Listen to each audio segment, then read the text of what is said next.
اصطلاح استعمال کی جاتی ہے گاڈ آف دا گیپس، جس سے مراد یہ ہوتا ہے کہ وہ لوگ جو خدا پر یقین رکھتے ہیں وہ ہر اس چیز کو خدا سے منسوب کر دیتے ہیں جس کا وہ علم نہیں رکھتے۔ مثلا اگر 100-200 سال پہلے کسی شخص سے یہ پوچھا جاتا کہ ایک بچہ جو ہے وہ اپنے والدین سے مشابہت کیوں کر رکھتا ہے، تو عام طور پر اس کا جواب یہی ہوتا کہ خدا کا اس میں ہاتھ ہے، خدا ایسا چاہتا تھا۔ مگر آج سائنس کی وجہ سے ہم یہ جانتے ہیں کہ ڈی این اے کس طریقے سے کام کرتا ہے، اور ایک بچے کا اس کے والدین سے مشابہت رکھنا ایکسپلین کیا جا سکتا ہے۔ تو اس میں ان کا مقدمہ یہ ہے کہ جیسے جیسے انسان کا علم بڑھتا جا رہا ہے ویسے ویسے خدا کی ضرورت جو ہے وہ کم ہوتی جا رہی ہے۔ تو میں چاہتا ہوں کہ اس تنقید کے اوپر تھوڑی سی آپ روشنی ڈالیں اور بتائیں کہ اس کو ہمیں کس زاویے سے دیکھنا چاہیے۔ یہ ان کی عنایت ہے کہ انہوں نے یہ کہا کہ جہاں جہاں ہمارے علم میں کوئی چیز نہیں ہوتی وہاں ہم خدا کو ڈال دیتے ہیں۔ نہیں، ہم تو ہر اس جگہ پہ خدا کو ڈالے ہوئے ہیں جہاں وہ ہمارے علم میں بھی ہوتا ہے۔ ایک آدمی جو خدا پر یقین رکھتا ہے وہ تمام اسباب کو اللہ ہی تعالیٰ کی طرف منسوب کرے گا۔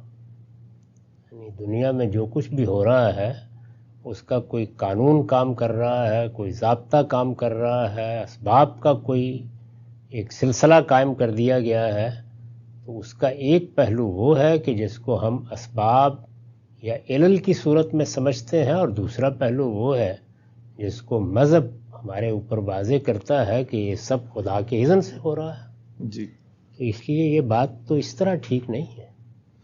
یعنی ہمارے تو علم میں بھی جو کچھ ہے وہ ہم خدائی کی طرف منسوب کرتے ہیں، اور خدا کو ماننے کا مطلب ہی یہ ہے کہ اس کائنات کے ایک ایک ذرے میں اس کے تصرف کو مانا جائے۔ میں تو اس وقت اس میز پر بیٹھا ہوا ہوں تو اس ایمان کے ساتھ بیٹھا ہوا ہوں کہ یہ خدا کا اذن ہے کہ یہاں بیٹھا ہوں، اور یہ میرے سامنے رکھی ہوئی ہے میز تو یہ خدا کی عنایت سے رکھی ہوئی ہے، اور یہ پانی کا گلاس اگر مجھے راحت جاں ہے تو اس کی عنایت اور اس کے کرم سے ہے۔ تو اس لیے یہ بات یوں نہیں ہے۔ یعنی خدا کی طرف نسبت اصل میں حقیقت کی طرف نسبت ہے۔ اس میں جہاں جہاں اسباب ہمارے علم میں آتے ہیں ان کو بھی بیان کرتے ہیں، وہ پہلے بھی آتے تھے، اس وقت بھی بیان کرتے تھے۔ ہمارے پیغمبر کی اہلیہ ام المومنین سیدہ عائشہ نے کیا اعلیٰ بات کہی ہے کہ ایک بندہ مومن جب اس کے بوٹ کا تسمہ ٹوٹ جاتا ہے جوتے کا اور وہ بازار سے لینے جاتا ہے، جی، اس وقت بھی دست بدعا ہوتا ہے کہ پروردگار یہ پاؤں تیرے دیے ہوئے ہیں، یہ جو کچھ میرے پاس اسباب میسر ہیں تیری عنایت ہے، تو میں تجھی سے دست بدعا ہوں کہ وہ مجھے مل جائے، حاصل کر لوں میں۔ ایک مسلمان جب خدا کو مانتا ہے تو خدا کو ماننے والا ہی مسلمان ہوتا ہے۔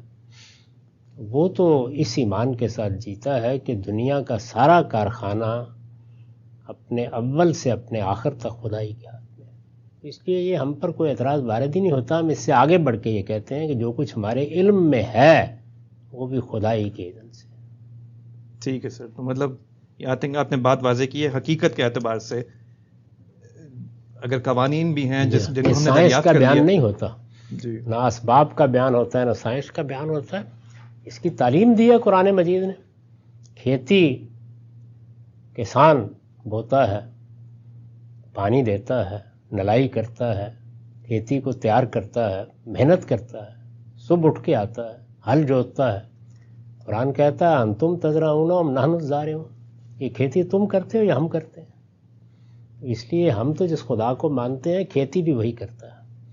تو یہ عنایت ہے ان کی کہ انہوں نے ذرا ان چیزوں تک محدود کر دیا۔ ہمارا پروردگار تو ہر چیز میں تصرف کیے ہوئے ہے، سب کچھ اس کے اذن سے۔ بہت شکریہ۔